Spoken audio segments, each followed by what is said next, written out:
Sorry, Addison, no intro this week, but Mannequin Chill is back. Apologize to the subscribers and the listeners. It's been a couple weeks. No, you're supposed to. Damn it, Scott. I thought by now we're supposed to lie and be like, oh, yeah, no, today is May 17th when we're recording this. And then that way, when it comes out on like May 30th, we blame Addison, even though we only recorded on the 24th. But if we tell everyone we did it on the 17th, then it's Addison's fault.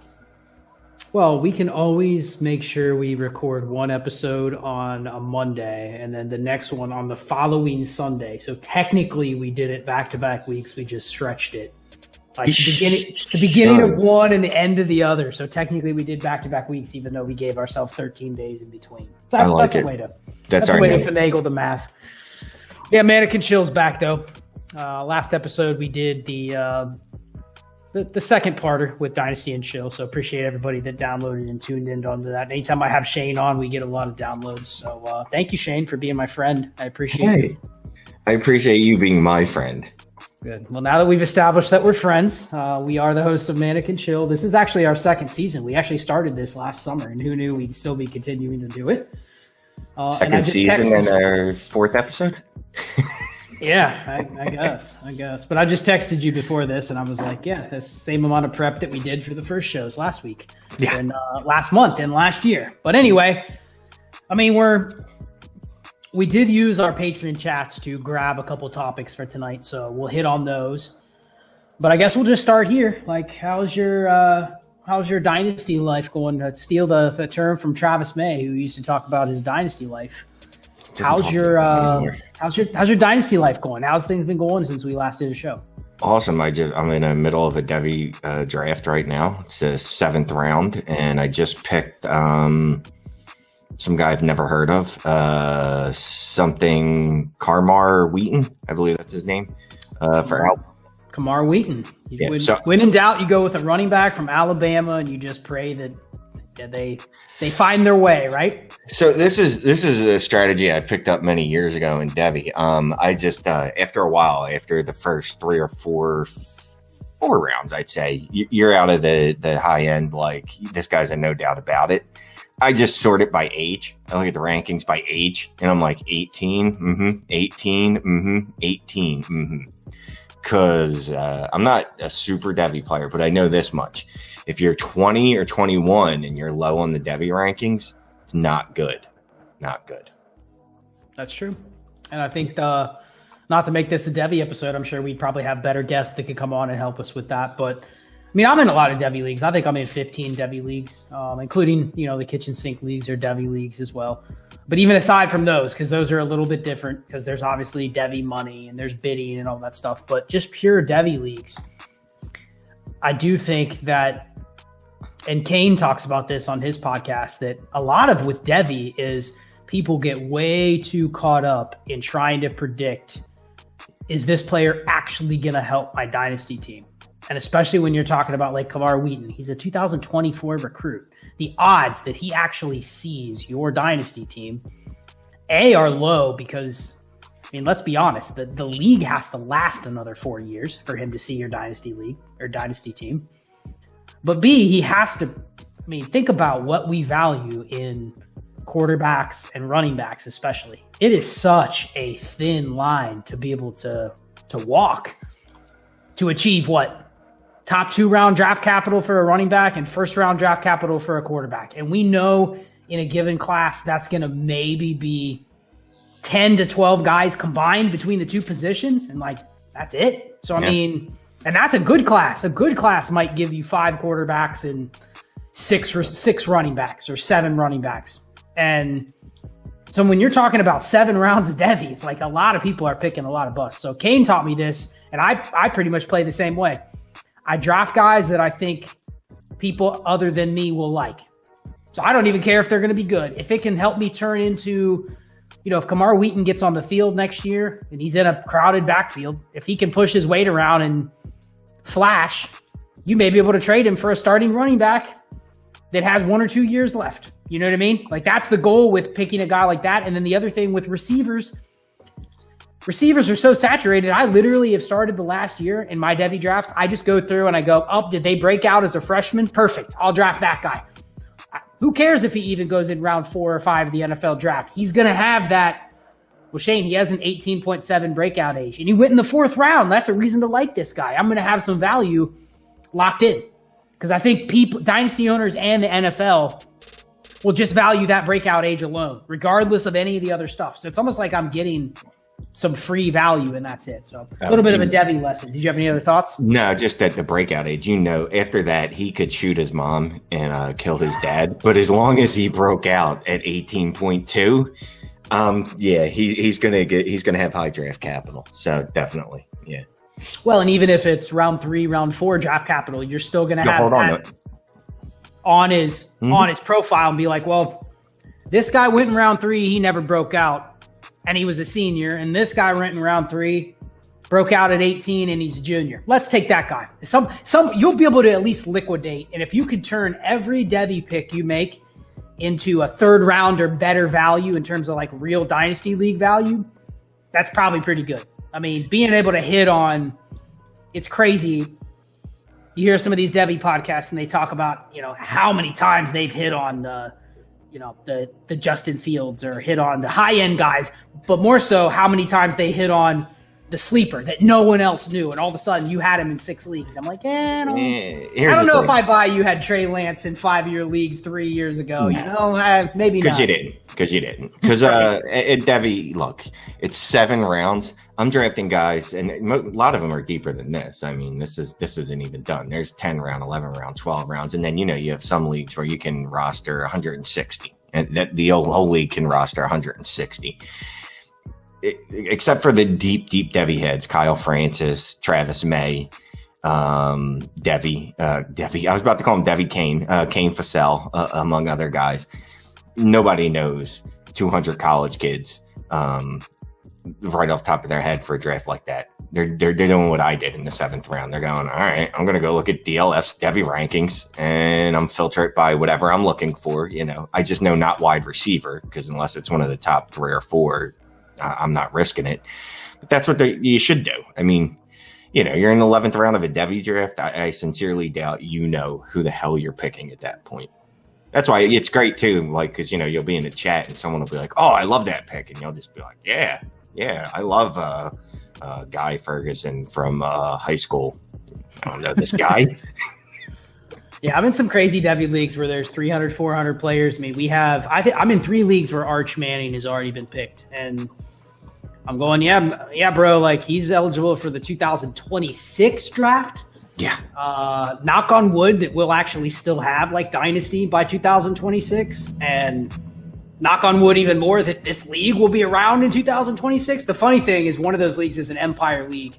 I've actually, it folds after 3 wins.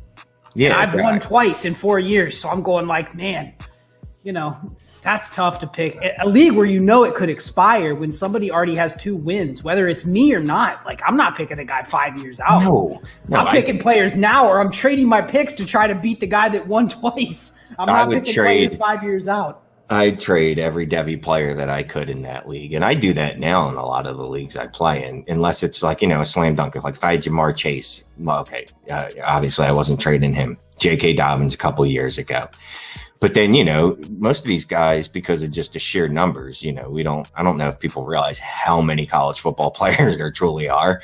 But you get a guy like Stephen Carr who you think, hey, this guy's going to be great. And then 6 years later, somehow he's still in college, and he'll probably be an undrafted free agent when he comes out next year at the age of 36 or whatever he is now. Yeah, I mean, that kind of transitions us into talking a little bit about the off season. It's kind of the dead period in Dynasty, but I think there's a window in Devy leagues it's hard to get value for guys that are so far off, like Kamar Wheaton, because he's never even played a college game before. Right. And it's also hard to trade away the guys that are pretty much locked in to their spot next year unless something terrible happens. But there's always that. And it's typically guys going into their sophomore years where there's a lot of hype, but there's still a lot that could go wrong in 2 years. Unfortunately, unlike basketball or other sports, like they can't go to the NFL right away. So there's some risk with a guy like Bijan Robinson. Like you could literally potentially trade him for Clyde Edwards-Helaire in leagues. And it's not depending on the status of each team, like it's not out of bounds. You can already get that value for him. So we were talking about that in one of the chats earlier.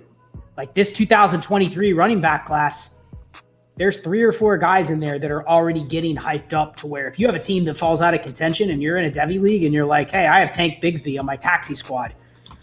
Will you go ahead and toss me Miles Sanders? And it's like, okay, sure. Like that's the type of value you can get.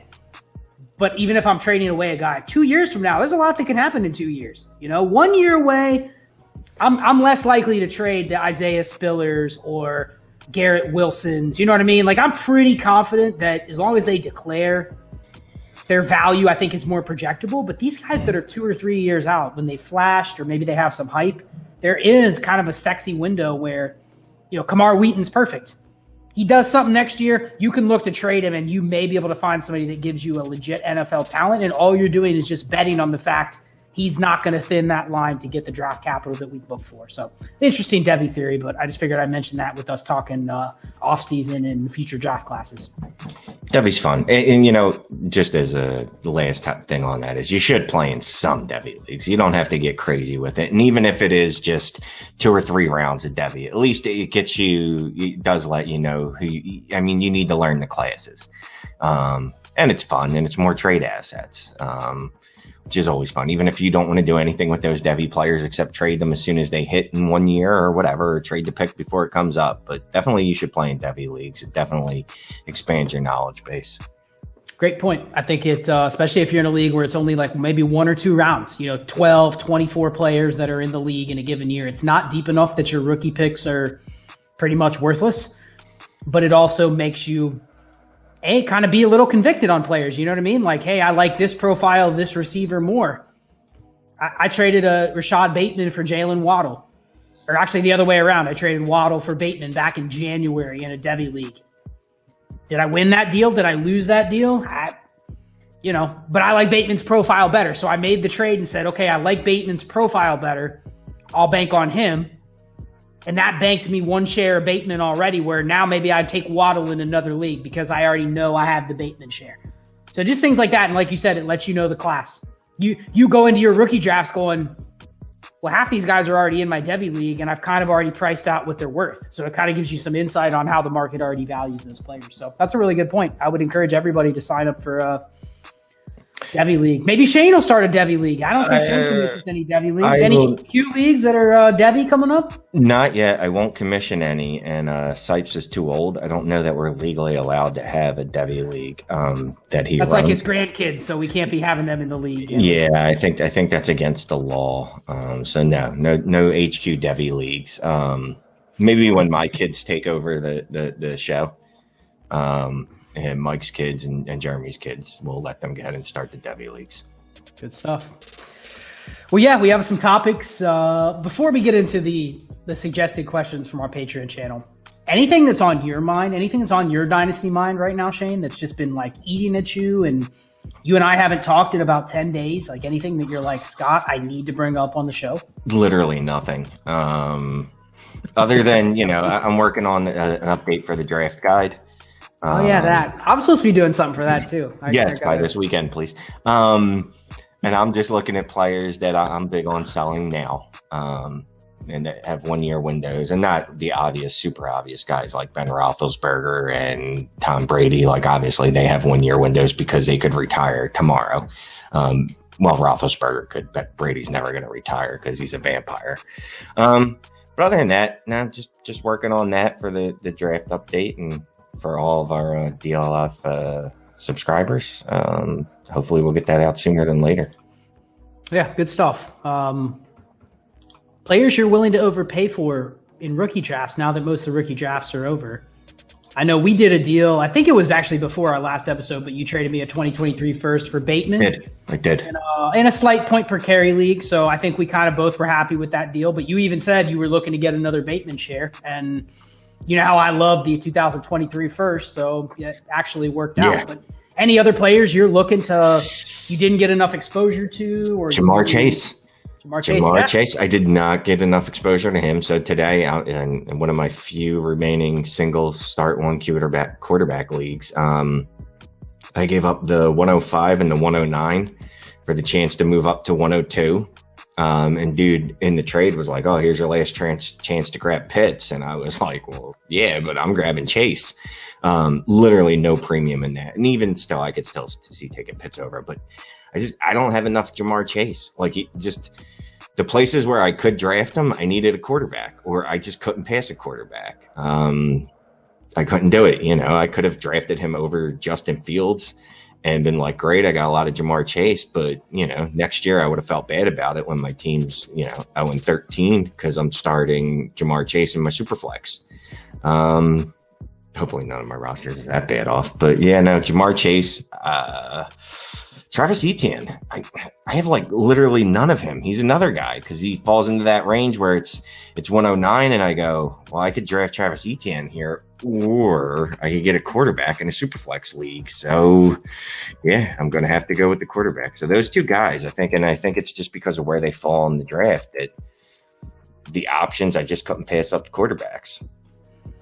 No, I like it. We're actually pretty similar on ETN. I only have him in 2 leagues, and one of those was a league where I co-managed with somebody, so it was kind of like the board just fell the way where it did, and I think it was the 108 where we took him, and it was basically him or Javonte Williams or Mac Jones, and we ended up going with ETN, which I'm okay with, but I only have 2 shares of ETN, and I'm with you. I mean, I look at all of my shares of the rookies. I have 9 Justin Fields and 9 Trey Lance, which just tells you right there, I'm going to have less Kyle Pitts, less Jamar Chase, less Najee Harris, because everywhere it was available, 102, 103, 104, 105, 106, like if Lance or Fields is there, I'm taking them. You know what I mean? And, typically that's what we've talked about before. Like, you can't pass up those guys. And I think the startup value, Ryan brought it up on Twitter this weekend, that taking Trey Lance in the first round of a startup is not crazy at this point. Yeah. Now, him or Fields could bust, but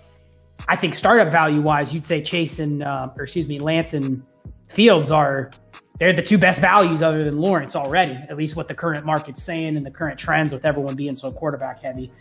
I did just make a trade today because I typically have been lower, and I know you have too. When it gets to the end of the first, I'm not letting Mac Jones fall. I'm not letting Javonte Williams fall due to scarcity, right? So I'm not picking a receiver that's not named Chase until after the 110 in the Superflex. So in turn, I really haven't had a chance to get the Devontae Smith or Jalen Waddle or Terrace Marshall. I do have some Bateman just because I prioritize him, but I haven't gotten the Devontae Smith, Jalen Waddle, because you see people taking those guys maybe a little bit higher. You know what I mean? Like, I see people taking them at the 107, 108, 109, 110. I'm like, I'm not taking them there. So if I have a pick in that range, it's not going to be one of those guys. So I actually had a 111 today, one of my last rookie drafts. Of course, the top 10 picks were chalk, all the 10 you would expect. So the 111 is like the pits, you know what I mean? That's like the toilet bowl pick. It might as well be the worst pick in the draft because I have to pick the first receiver. I try to trade it for a future first. It's just crickets in the chat. Nobody will give you a future first for it because they realize it's a receiver. And I had to move up to get the 111 because I haven't wanted the 111, but I started with the 112 a little while back. But I have Tua. And I'm going, I want Waddle. So that was one of the few circumstances where I was actually willing to reach and take Waddle as the number 2 receiver in the class because I wanted to stack him with Tua. So I actually gave up the 112 and the 211, which I'm sure you've picked in some 211s. It's like all the same guys, and they don't move the needle. So I got the 111, so I moved up one spot, and I got James Conner just as a throw-in, like, next man up might get some touches type play. But I moved that up to secure Waddle. And I actually think I overpaid based on market value because why would I pay anything to move 111 to 112? I didn't talk to the guy I was trading with, but hell, he could have taken Devontae Smith and I get Waddle anyway. But I just paid it to secure, that stack. So Waddle is one I wish I had more shares of. The other one, I think the other one would be I wish I had more Kellen Mond shares. And I only have like 4, but I wish I had more just because I have a feeling even if Kellen Mond busts there's going to be a window. Don't you get that same feeling with him? There's going to be a window at some point. Yeah, because there's a ton of chatter already on other podcasts and Twitter about how Kellen Mond is going to get in there and get some run. Apparently, everyone seems to forget that Kirk Cousins' contract is pretty much, he's tied in there for the next 2 years, like unless he retires. He's not. I think they have to trade. If they could trade him after this year, and it would only be like a $10 million hit to Minnesota if they traded him. Right. But he's not going to lose his job and not be a starter. Right. He's either going to get traded or start for Minnesota, at least for the next 2 years. But yeah, definitely. Kellen Mond is definitely the guy that a lot of people are like, oh, well, if he gets in there, he's just it's his job. So as soon as he got a starting role, I think as soon as he got a starting nod, I know I'd be able to flip him for a second. Maybe not by himself. I might have to flip another piece with him. But for a guy that I'm getting in the late third, fourth round of some drafts, that's fine with me. Yeah, I like the Kellen Mond one. I think you can get a first if he becomes a starter. Easy. Because he's already going late second, early third in some drafts. Because people get in that range and it's like, okay, Dwayne Eskridge, Amon-Ra St. Brown, Diami Brown, whoever it might be. There's a bunch of receivers and some, fourth, fifth round running backs in that range. It's like, so he's moved up naturally. But I mean, don't you think it is a decent comparison to Jalen Hurts, but just maybe with a little bit of a, and we say maybe a little bit of a more stable situation, but we thought Carson Wentz was a stable quarterback going into last year. We didn't think he'd be gone in the year. But I'll tell you what, Kellen Mond, if he steps on the field, he gets Justin Jefferson and Adam Thielen and Dalvin Cook to throw to. That's not bad. It'd be really hard to put up really bad numbers. Like he could put up at least Hurts numbers, I think. That's what I mean. Don't you think the Hurts correlation is a pretty fair comparison? Even though he was a third round pick and Hurts was a second, it's still. I don't even care about the draft capital at that point. It's all about the only time there's going to be any increase in value is when he's the starting quarterback, even if it's for a 6-week window. Right. There's going to be a value spike. So I guess I look at Mond as somebody I wish I would have taken more. Looking back on it, I wish I would have taken more in that 207, 8, 9, 10 range instead of drafting Nico Collins, Diami Brown, Amon-Ra St. Brown, because those guys could be good, but I mean, I have 9 shares in Nico Collins. Do you think I can trade Nico Collins and a third for Kellen Mond right now? No. Okay.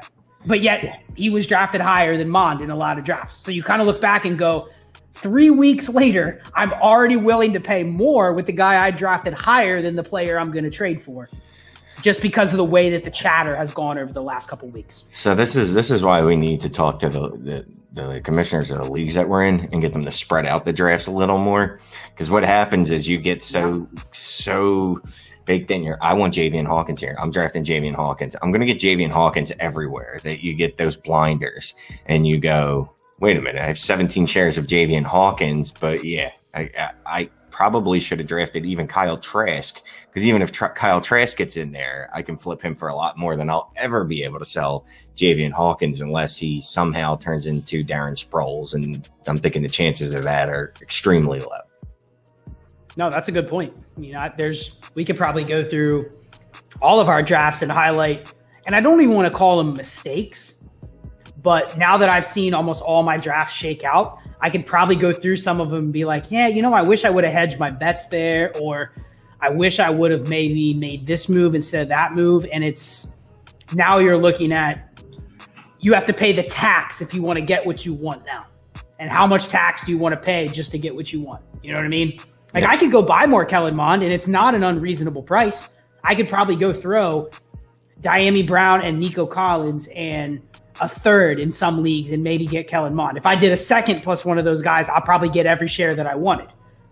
But I'm basically giving away a second. So just the mental gymnastics of knowing I spent 2 seconds to get Kellen Mond when I could have gotten him at the 210 2 weeks ago, I'm kind of a little hesitant. But maybe if you're smart, buy a couple more, because I think you're right. There's going to be a path. As soon as he takes the field, immediately people are going to be like, hey, this guy can. And wouldn't you agree that Kellen Mond's skill set, it is the type that will flash when he gets out on the field? Like, you're going to be like, oh, dude, that guy just put up 27 fantasy points. And if he clicks, man, his upside is huge. Like the window is actually going to be even higher with a guy like him just because of his style of play, don't you think?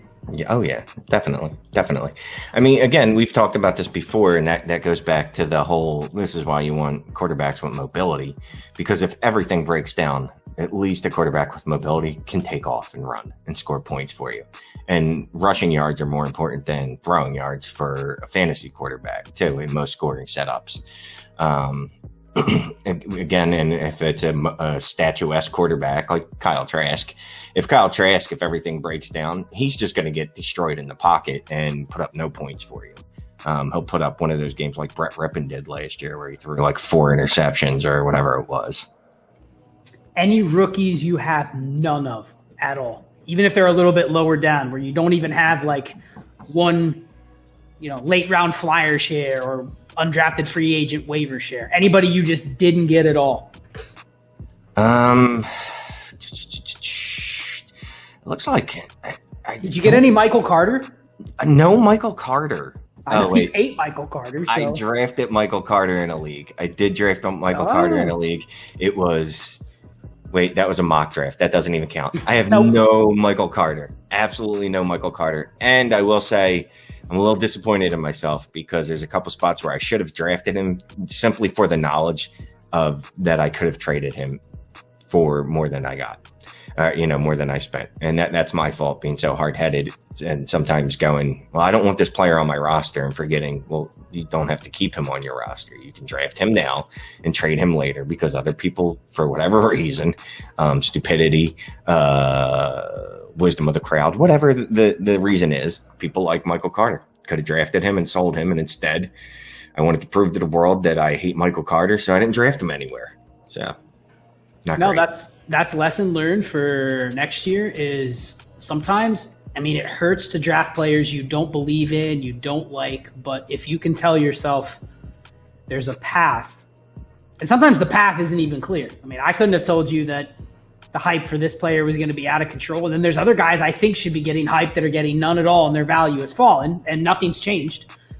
But you're right with Michael Carter. You could have taken him and literally just said, okay, it's the 208. He's still on the board. Nobody will trade me a second and a third for this pick right now on the clock. But yet come mid-June, someone will give you a second and third right there for Michael Carter. And it's just simply because you had the knowledge of where is that invisible hand of the dynasty economy going to push these players? And some are going to go the other way. There's guys you drafted in the late second, you're not even going to be able to get a third for because there's just nothing on them. They're just there. So it's almost like you have to hold those players. So maybe that's something we can talk about going into next year is, instead of being, maybe that's one of my goals for next year. Instead of saying, okay, I'm going to be so hard-headed on the guys I like, spread it out a little bit more and just take the risk that there's going to be some market movement to allow me to maybe liquidate some more of these players into picks later on. Because that's been one of my goals going into the offseason right now, Shane, is going through my rosters, especially these ones where it's like a hard limit of like 27 players that I have to cut down or 30. And I'm like, damn, man, there's some guys I wish I could get off waivers. And I don't want to cut, this backup running back or this tight end that I've been stashing. So like I would love to be able to cash out on some players for some future picks, just simply to add the extra roster spot, especially as we get tighter. So that's one thing I'm trying to do is go through and get maybe some just fair deals for picks right now. That way I have those picks stashed for the season when I want to burn them on points if I need to. But that's a big goal of mine over the next couple of weeks or even the next month or so until, we get closer to the summer training camp hype and that kind of stuff. But anything you can think of that you're doing similar to that or strategies? Well, now I'm just mad that I don't have really any Jamar Chase, Travis Etienne, or Kyle Pitts. I just don't have enough. And Chase, man, that's hard to go by right now. That's Etienne's gettable at least. Etienne's gettable. Pitts and Chase, if you didn't draft them, you're going to have to hope for a dip in 2 years. Or for Kyle Pitts to actually have that bad rookie season so you can give up just one singular rookie first for him next year. And it'd still be pretty high. But let me ask you this. I know you have a lot of DJ Moore, right? Yes. So would you give DJ Moore and a first for Jamar Chase? Like that may be what it takes, but I think that would at least be enticing Maybe in a league where you have Joe Burrow. Yeah, that's hefty, man. It's going to have to be start 9. It's going to have to be start 10 at the most. Once we get into the start 11, I can't justify it. I can't really justify it at start 9 either, other than I want to do it. I guess you could talk yourself into it because you go, well, Jamar Chase is already higher in ADP, right? So if he just has 900 receiving yards, 950 receiving yards, he's still going to maintain that spot. Whereas DJ Moore, after cresting it, I think wide receiver 4 2 years ago, is now down at like wide receiver 11, wide receiver 12 in ADP because he's been disappointing. I could talk myself into it, and now I think I'm going to go do that in some leagues because I'm overloaded with DJ Moore's and, well, rookie picks. I'll get them back. I'm good at trading. Well, I think that you nailed one of the best points is knowing the leagues we play in. You get into these leagues and it's like 12 starters. It's like, man, giving up.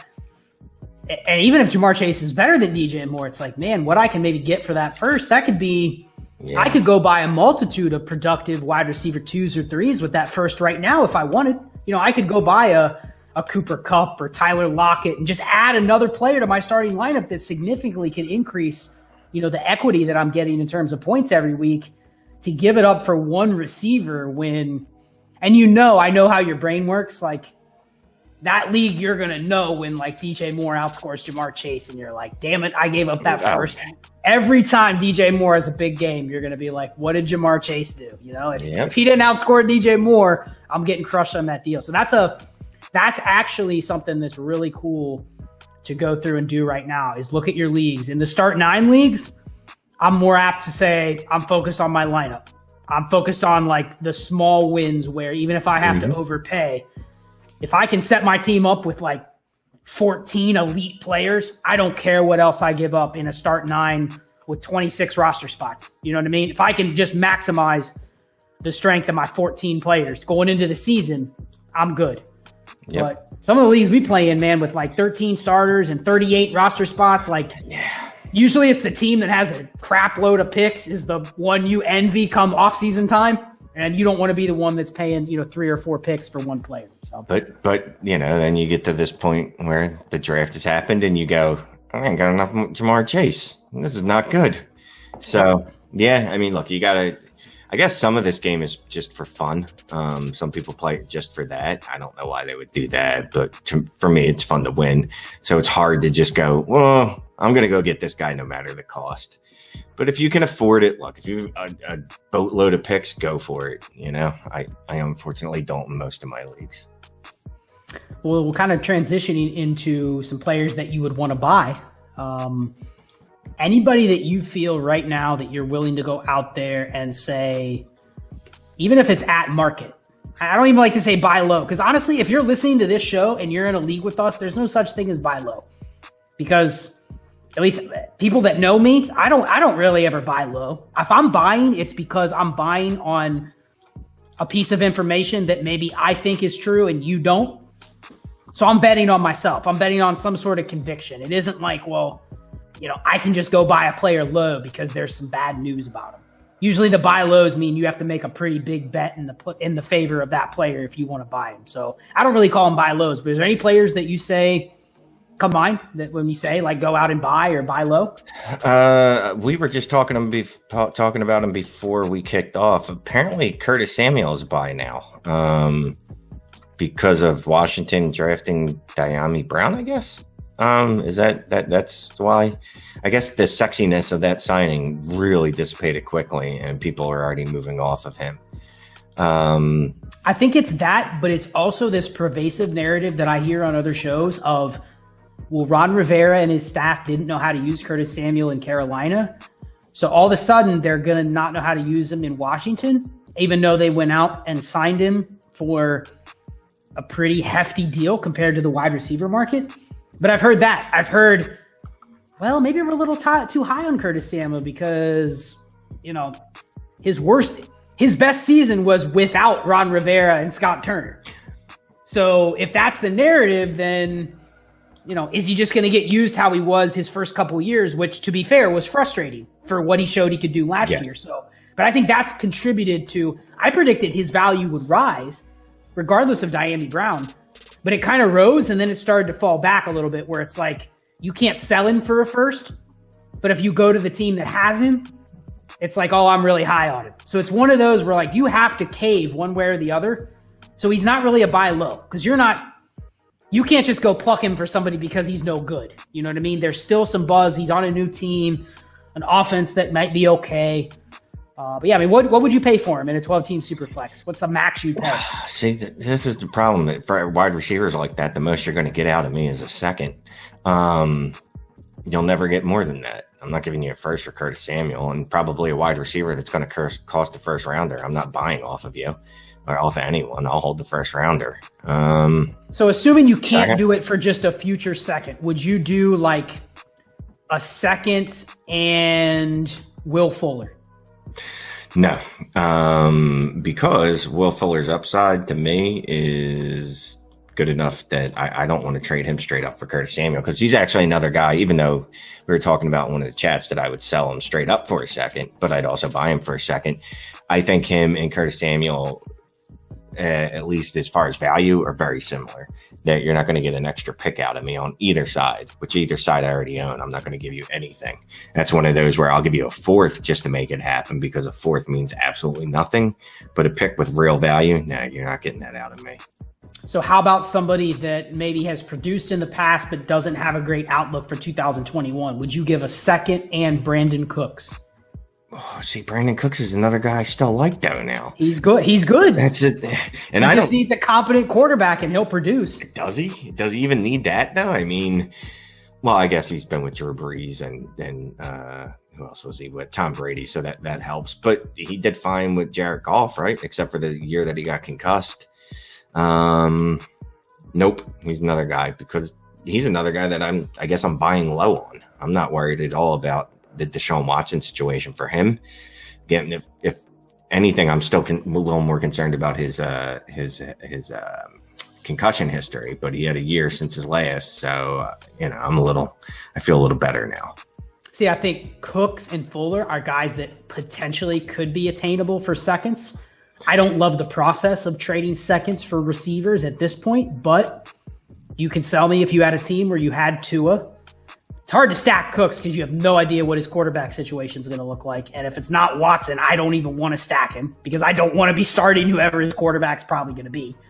But I think if you had Tua, it wouldn't be terrible. That's one of the things I'm trying to do, Shane, is go through and say, okay, I have 8 shares of this receiver, 7 of this receiver, but I have Matt Stafford in this league, but I have, Will Fuller in this league. Can I get a Rams receiver and throw back Will Fuller? Because it might make sense the other way. So try to find some stacks to match those up and just pivot off of receivers. So I have to pay a third or a fourth as a tax to make it happen, even if I think the receivers are in the same tier. I'm okay doing that. I mean, regarding Samuel, would you give up a guy that maybe has some upside but is completely unproven? A second and Paris Campbell for Samuel. Would you do that? No. Paris that gets into process too, because Paris Campbell could be Curtis Samuel. Right? And that's the problem, is all these guys can be the same guy, obviously. And I don't mean their play styles. I think you know that, but in case our listeners or watchers or whatever you call them, YouTuber-ish, whatever they are, they're all the same guy. Like, they're all a wide receiver 3, 4. Some weeks they'll be a wide receiver 2, but they're all the same guy. So you're not getting anything plus from me. I'll give you a second. That's it. That's all you're getting, Scott. You're getting a second. You can't have Paris Campbell. I'll give you James White. You can have James White.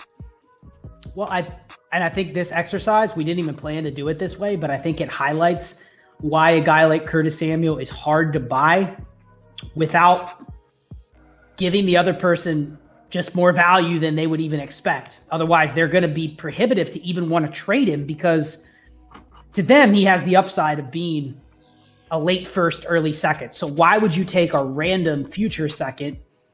Especially, I'm assuming if you're trying to give me your second, you're not buying this guy if you're tanking for next year. If you're purposely trying to finish last place, you're not trying to spend your money on a 25-year-old receiver that's on his second team. That's probably not where you're going to want to use that draft pick. You'd much rather use it as the 201 next year. But I think that's why it's hard to move a guy like Samu, because I have no incentive to sell him for a future second. Now, what I am interested in doing is doing exactly what you just said. Can I pivot Curtis Samuel to Mike Williams in a second or Paris Campbell in a second? And I'm looking at it going, there's a shot that the receiver I get back that you don't like is just as good as Paris Campbell or just as good as Curtis Samuel. And now I have your second too. So I think that's how you can build some value if you're willing to pivot off of some of these receivers. One guy I'm trying to do this with, I just looked today. I have 8 shares of Tyler Lockett. Listening to some shows, I really think that as much as things seem kosher right now, that this is probably Russell Wilson's last year with Seattle. It just seems like it's headed for an exit from that regardless. Just it's gone silent. I don't think he's going to get traded. He's going to be fine for next year. But Lockett's 29. I know he just signed a new contract.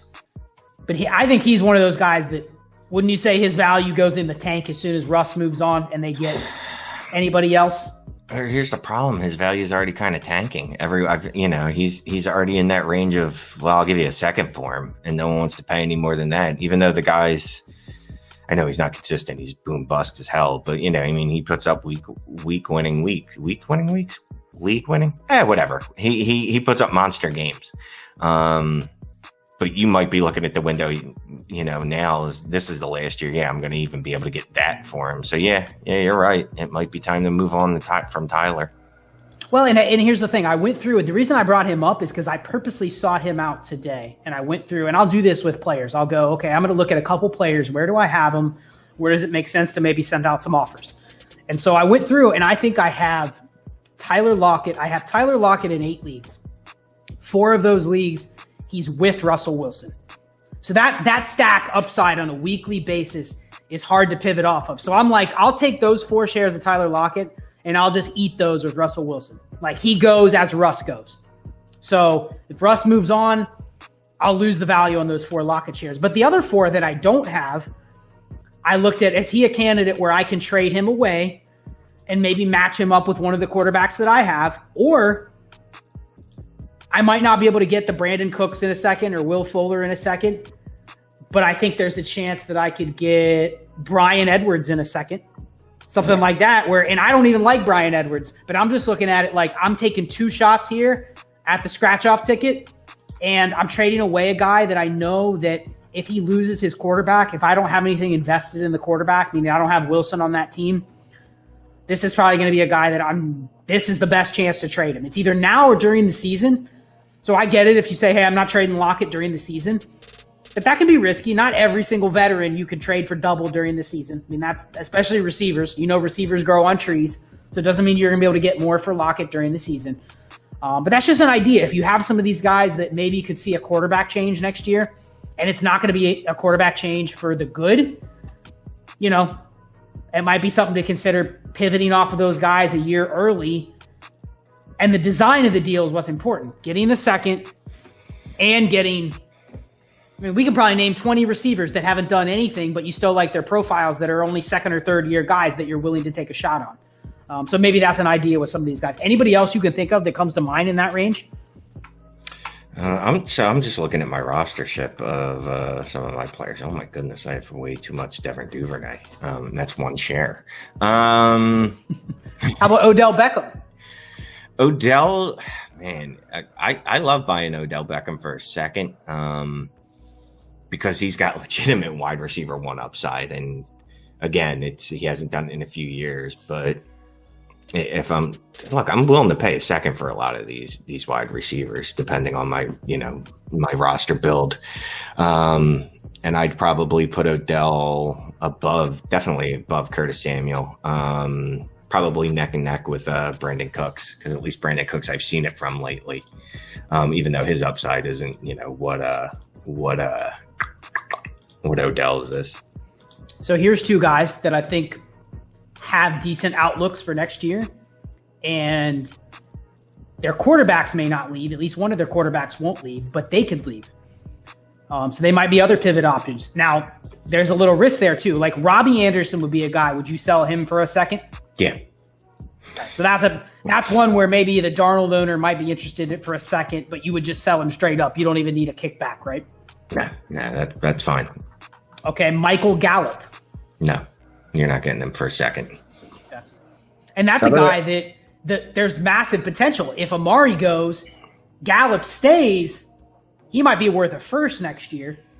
But if Gallup leaves and goes and signs, somewhere for money where the quarterback is average at best, he'd be a guy that would make sense to pivot off of. You know what I mean? So I think it goes both ways with him. We were just talking about Gallup in the DNC chat today, that he feels like one of those guys you can't buy because everyone sees, Dallas offense, he's a free agent, all this good stuff that comes with it, but he's not worth a first. So how do you go about, if I want to buy Michael Gallup, how do you buy him right now?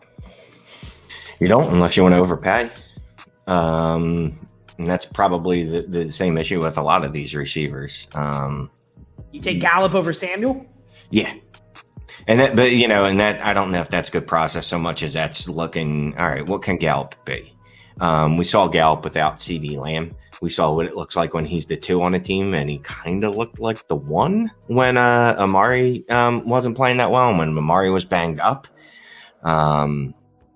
So, there's a lot of projection on my part with Gallup there. Like, look, I think he can definitely at worst be a high volume 2 in an offense.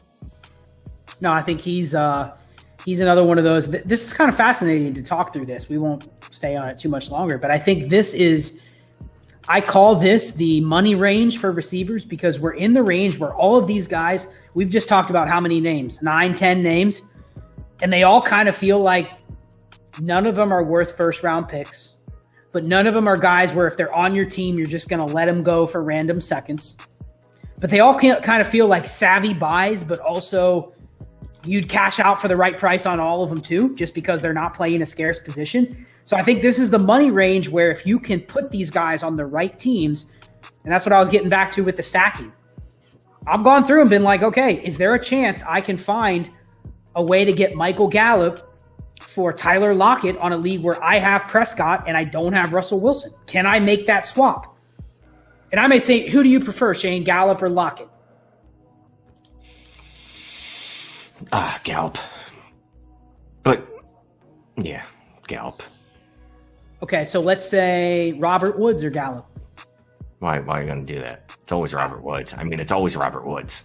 Right, but okay, on a team where you are a favorite to make the playoffs, you have Dak Prescott. Would you trade Robert Woods for Michael Gallup? No. Trade Robert Woods for CD Lamb or Amari Cooper if you would like to do that. You're not getting that. You're not getting that. Now you may be able to get the extra. You may be able to get a third thrown in or a backup running back thrown in or something. But I think if you just look at the range of outcomes for both guys, does Robert Woods have a higher ceiling? Absolutely. Is Robert Woods' likely finish going to be in a range where he is actually moving the needle, whether you win your league or not, compared to the potential upside of the stack of Dak and Gallup? I don't know. So this is just an exercise. I would not trade Robert Woods for Michael Gallup, but that's the kind of league where I would explore a deal like that simply to stack them together, and that I'm buying an asset in Gallup that if Gallup, let's say Cooper gets, I don't want to wish this on anybody, but let's say Cooper goes down with like a high ankle sprain or even like a torn ACL, And Dallas, it's like, okay, he's not going to be in Dallas. It would make no sense, especially if Gallup steps up and proves he could do the same thing for $7 million less. If Gallup signs with Dallas next year on an extension and he's the number 2, he's basically what, Robert Woods at that point? I mean, more explosive Robert Woods. Oh my God. A different way to score his points, Robert Woods. But the situation, there's some room for him to improve his situation, I think is my point. So I got you. Yeah, I don't know. It's interesting, this wide receiver pivoting. We've talked about it for years, but I think I'm going to try to take it to a new level this year. And if you're in leagues with me, listen to my offers, because I've sent out a bunch and it's like I just get declined. And I'm like, dude, I'm offering you Robert Woods for Tyler Lockett and I have Russell Wilson, and you just decline it. And I feel like sometimes they just decline it because they know what I'm trying to do and they don't want to let me do it. It's frustrating. Like, come on, man. I'm giving you the 10% advantage in value. Just let me get my stack. So when these guys go off for 60 points and I beat you, then I can smile. I like your plan, but no, yeah, I get it. Why no one wants to help you. Any sell highs before we end the show? Like, guys, you're just getting out of, I know we already mentioned Robbie Anderson, but like, you give me any first, I'm out. You give me any second, I'm out. Anything like that, just to kind of liquidate picks and free up a roster spot? Mike Davis, Chase Edmonds, you name running back Miles Gaskin. It's just one of them, right? Miles Gaskin. And then any other running back that somehow falls into a starting role between now and the beginning of the season that is going to flame out after a year. I like it. They're all gone. Yeah. I like it. And the key is, if you're going to sell Mike Davis for a second, Miles Gaskin for a second, Chase Edmonds for a second, it's very, very savvy. Just get a running back. Just get, probably not Jamal Williams, because give it another couple weeks and Jamal Williams is going to be worth a second just because. But, don't trade Mike Davis for a second. Trade Mike Davis for a second and get back Samaje Perine. Just get a throw-in body to fill the place that is going to be on a depth chart. Even if it's the least sexy player that you would have never hoped you'd ever put in a lineup, take back Philip Lindsay, somebody like that. Just take back somebody. You're making a bet, right? Yep. Philip Lindsay could outscore Chase Edmonds. It's in the range of outcomes, and you're getting a free second. So I think that's the process that you want to follow if you're trading away one of these. You'd say all those guys are temporary running backs, right, in terms of value? Yeah, definitely. Cool. Final topic, Shane. Final thoughts? No, we're done with topics. That's it for the show. No, final thoughts is I wish I had more rookie drafts. I know, right? Like I said, just looking at my rostership, finally got I got Dynasty Planet working now, and I got to see it in the hard numbers. And wow, just 4 of Jamar Chase. That's some hurtful stuff. How many? Who's your highest shared player? Highest owned player? I will give you one guess. JV and Hawkins. No, Robert Woods. Robert Woods. No, I mean rookies.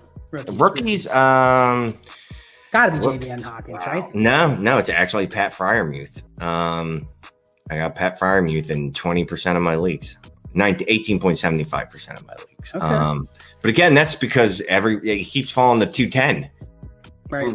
It doesn't matter what the format is. Somehow he's the 210 in tight end premium. He's the 210 in superflex. He's the 210 in single quarterback leagues. He's the 210 in tight end only league. Somehow I don't understand it, so I just keep grabbing him at 210. How many Kylan Granson shares? There are none of those because that's not a real person. Inside joke about Kylan Granson. Shane's going, who is this guy? And yeah, I sent.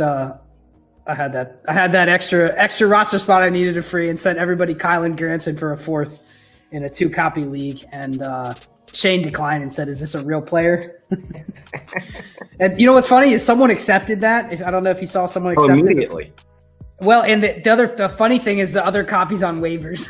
So I'm like, I'll just go try to pick them up. So I don't know if the person that took the deal realized the other copy was on waivers, but I'm like, okay.